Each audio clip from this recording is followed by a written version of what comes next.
Fourth transaction देखेंगे हम लोग, यहाँ लिखा है bricks for ₹15 lakh and timber for ₹10 lakh purchased for the construction of building.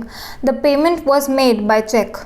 अब इस ट्रांजैक्शन में क्या लिखा हुआ है, 15 लाख रुपए की जो ब्रिक्स है वो हम खरीद कर लाए और 10 लाख रुपए का टिम्बर खरीद कर लाए हैं हम for construction of a building. अब यहाँ ब्रिक्स का मतलब तो सभी को पता है, ईंटें होता है, और टिम्बर का मतलब क्या होता है, लकड़ी होता है, कि लकड़ी के जो बड़े बड़े लॉग्स रहते हैं उसे हम टिम्बर बोलते हैं। तो कुछ ईंटें खरीद कर लाए हैं हम 15 लाख रुपए की, और कुछ लकड़ी खरीद कर लाए हैं कितनी, 10 लाख रुपए की।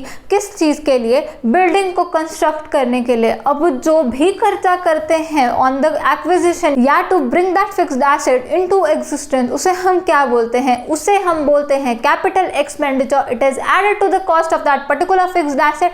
वो कैपिटल एक्सपेंडिचर होता है, उससे कोई भी एक्सपेंस का खाता नहीं खुलता होता, उसको हम हमेशा उस फिक्स्ड एसेट की कॉस्ट में ही ऐड कर देते होते हैं। तो चाहे हम ब्रिक्स लाए 15 लाख की और चाहे हम 10 लाख का टिम्बर लेके आए, हमारे लिए क्या एग्जिस्टेंस में आया, हमारे लिए वो फिक्स्ड एसेट एग्जिस्टेंस में आया जिसका नाम क्या है, बिल्डिंग है। तो पहला अकाउंट जो इन्वॉल्व रहा यहाँ पर वो है बिल्डिंग अकाउंट, जिसकी वैल्यू क्या रहेगी ऊपर ही लिख लेते हैं हम लोग। हम ब्रिक्स लेकर आए थे कितने की, 15 लाख रुपए की हम ब्रिक्स लाए। टिम्बर हम लेकर आए 10 लाख रुपए का, लेकिन हमारे लिए क्या रेलेवेंट है, हम तो एक फिक्स्ड एसेट को एग्जिस्टेंस में लाने के लिए ये खर्चा कर रहे हैं, तो ये क्या है, ये कैपिटल एक्सपेंडिचर है। हमारे लिए ये क्या है, हमारे लिए ये बिल्डिंग है। इससे बिल्डिंग अकाउंट जो है हमारा खुलेगा, उस पर्टिकुलर फिक्स्ड एसेट में हम इसको ऐड करेंगे। तो 25 लाख रुपए से हमारा जो बिल्डिंग का बैलेंस है वो बढ़ जाएगा, मतलब बिल्डिंग अकाउंट एग्जिस्टेंस में आएगा 25 लाख रुपए से। साथ ही में उन्होंने क्या लिखा हुआ, पेमेंट मेड बाय चेक, हमने चेक के थ्रू इसकी पेमेंट करी है। तो सेकेंड जो अकाउंट हमारा यहाँ पे इन्वॉल्व रहा वो क्या है, वो है बैंक अकाउंट। अब हम लोग जल्दी से आगे के स्टेप्स भी लगा लेंगे, बस ध्यान में क्या रखना था, 25 लाख रुपए से क्या एंट्री डलनी है, बिल्डिंग आनी है आपके एग्जिस्टेंस में, तो बिल्डिंग अकाउंट खुलना है, ना कि इन पर्टिकुलर चीज़ों का अकाउंट। बिल्डिंग उसके कारण एग्जिस्टेंस में आ रही है तो बिल्डिंग अकाउंट ही खुलेगा यहाँ पर। तो बिल्डिंग हमारा क्या है, हमारा एसेट है, और बैंक अकाउंट भी क्या है, हमारा एसेट है। बिल्डिंग हम लोग एग्जिस्टेंस में लाने के लिए ही क्या कर रहे हैं, ब्रिक्स और टिम्बर खरीद रहे हैं, इसलिए इससे बिल्डिंग क्या हो रही है, हमारी बढ़ रही है। कितने रुपए से बढ़ रही है, 25 लाख रुपए से हमारा बिल्डिंग का बैलेंस जो है वो बढ़ रहा है।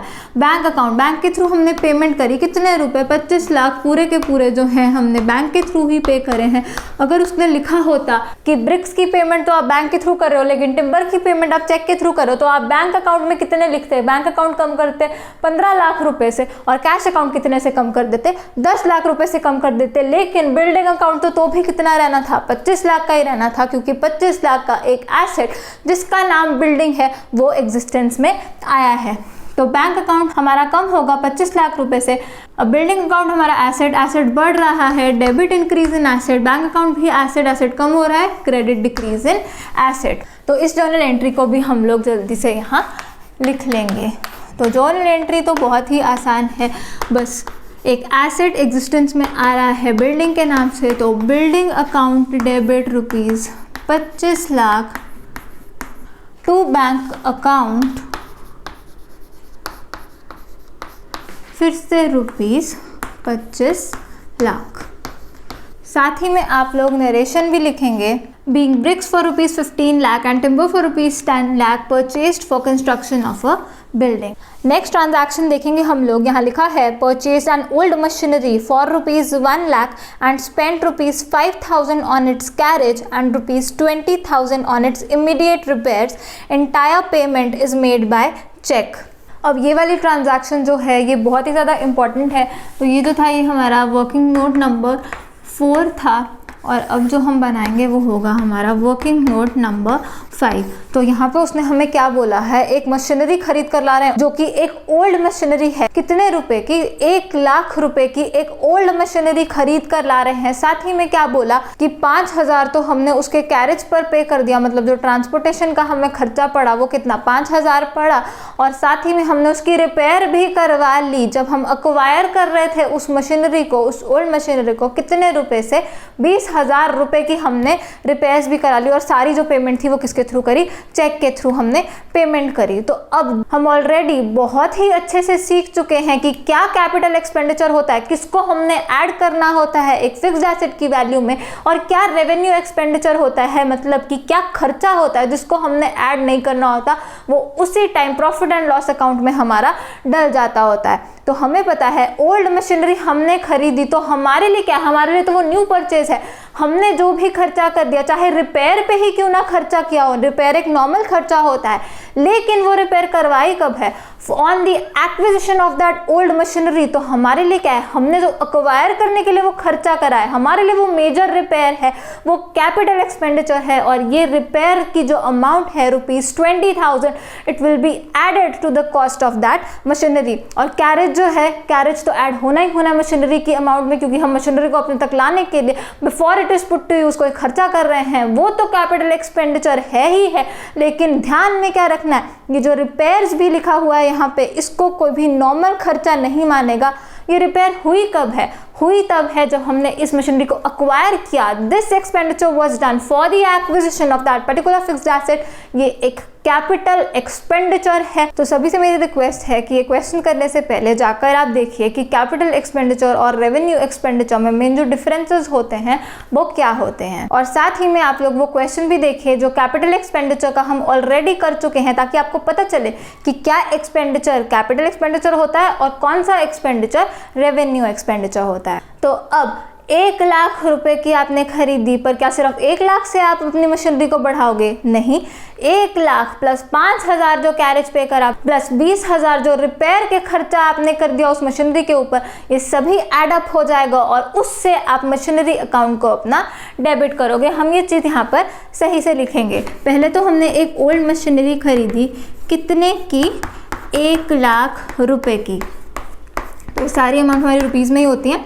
तो मशीनरी हमने 1 लाख की खरीदी, प्लस हमने उस पर कैरेज पे किया। तो कैरेज पे किया, एक कैपिटल एक्सपेंडिचर हो गया, 5,000 रुपये कैरेज पे पे करे, तो वो ऐड हो जाएंगे मशीनरी की जो कॉस्ट है उसमें, और उनको हमने डेबिट करना है मशीनरी के ही अकाउंट में।